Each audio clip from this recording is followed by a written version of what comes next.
and loam, and welcome to my studio. Today is experimentation day. I have a show coming up in 5 days and I have not finished the piece. And the canvas that I purchased to be part of the show is 30 inches by 60 inches. It's huge and I have to finish it. So I decided I'm going to do something completely different on it, but I needed to do a smaller experiment first. This is why this is an experiment. I don't use mediums in my fluid acrylic paints. It's just acrylic paint and water. You can find out how to make them right here. I want to do what's called a dirty pour. And a dirty pour with regular fluid acrylic artists is when they take they take several cups and they mix their paints, and they usually mix their paints with water, paint, and glue, or pouring medium, or silicone oil, or GAC 800. There's a whole bunch of different things that they put into it. And then they take each of those colors and they pour it into one big cup and give it a really small stir, and then they pour it out. And it's really cool. I have no idea if my paints without the additives in it will actually do that or not. But that's what I want to do for this big piece. I want to do a black background and then mix up some really bright colors in a kind of a dirty pour and then pour it out. But I didn't want to do it on a huge canvas if I screwed it up, because I don't have time to redo it. I need to do it tomorrow morning, first thing, get up, pour it, let it dry for 2 days, and then varnish it so that I can deliver it on Tuesday. Anyone who watches my channel on a regular basis will know that I'm always behind schedule. I never miss a deadline, but I'm always behind schedule. So the other part of this is I bought some of these slanted canvases last year. See how it's bigger at one end, and then when it hangs on the wall, it hangs and it sticks out. And I've done a few things on this and no one is buying them. Like, I can't, there, I'll zoom out so you can see now. I can't sell these pieces. See? Nobody, I think people don't get it. So I figure if I ruin this at the very least.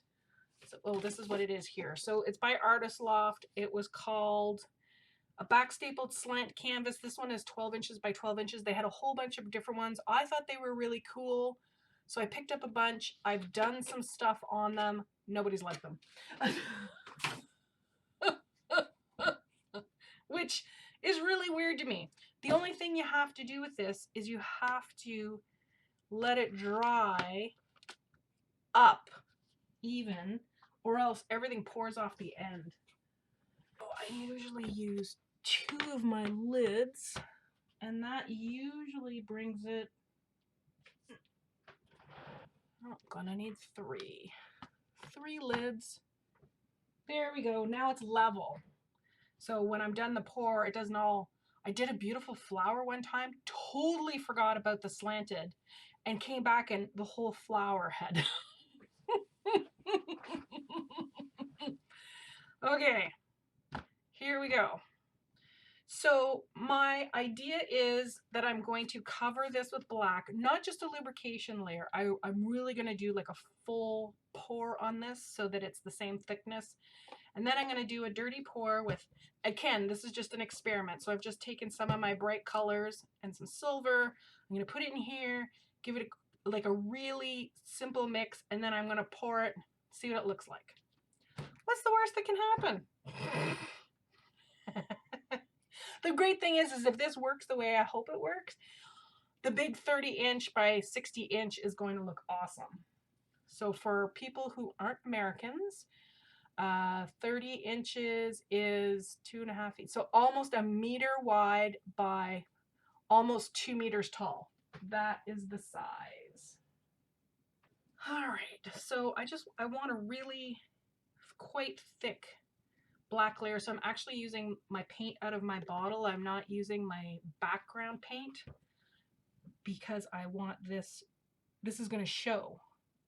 So I just want to spread it around a little bit.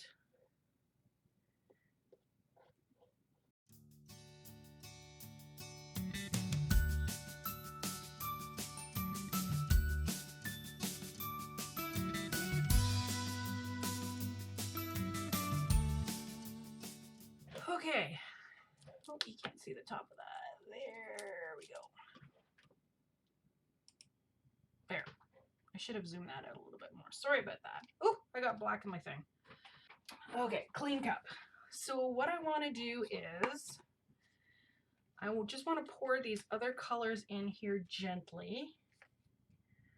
And then we're going to give them a quick stir. And then see what happens.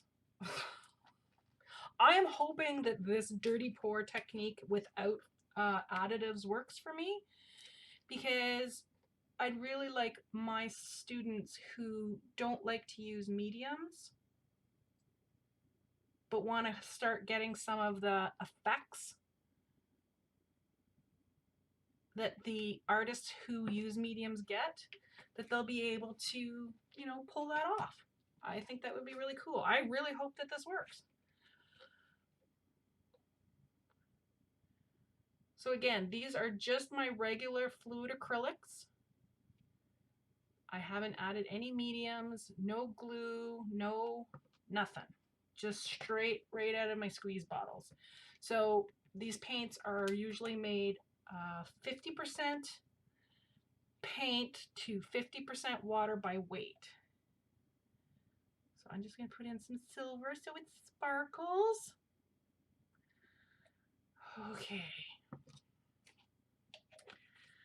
Okay. And one of the reasons why it works really well with the mediums is that each color will be mixed with a different medium, so it all has a different density and viscosity. So it really doesn't mix. The colors don't mix when you give it that quick stir. My fear has always been that I will go to do this and it will just make mud. Even though my paints have the same viscosity, and they push against each other, it's the stirring action that's always kind of scared me. So here we go. We're going to do just a quick, not a mix, we're just kind of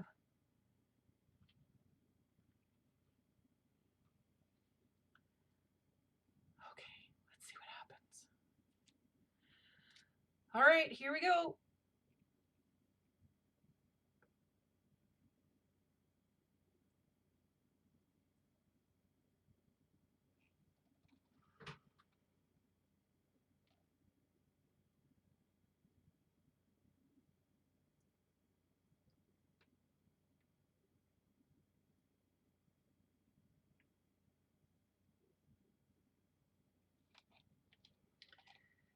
So far, that looks really cool. I don't want to tilt it because my idea for the really big piece is to maintain the black in the background. I love this little tendril here. This is cool. And nothing mixed in the cup. So I'm going to say that the possibility of doing a dirty pour without any mediums is a possibility. So I'm going to see how this dries. Oh, I need to zoom that in. I need to zoom into there. Let me here. See right there? See how it's kind of breaks up kind of like cells? That's not cells that everybody talks about, but it has that look. So I'm thinking there's some decent possibilities here. Okay, let me pop the bubbles.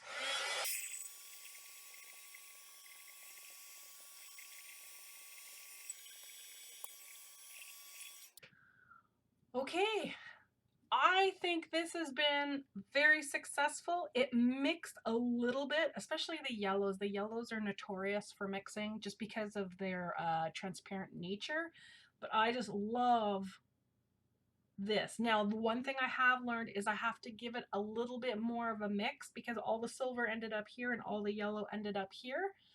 So that means I didn't kind of get it mixed enough, but that's okay. That's one of the purposes of these types of experiments, is to have some lessons learned on some cheaper alternatives so that when I go to do it on my huge 30 by 60-inch canvas tomorrow, I'm not struggling. I've learned enough with this process that I can go confidently tomorrow and do my pour and bring my idea to life. So this is awesome. I am so excited that I can do a non-medium dirty pour, and I see no reason why it will not dry this way. So yay! This is awesome. Thank you for being here with me during my experiments. Um, Sometimes my experiments go really well like this. Sometimes my experiments fail epically, but then we all get to learn together. So thank you for joining me on my artful journey. I will see you soon. Bye!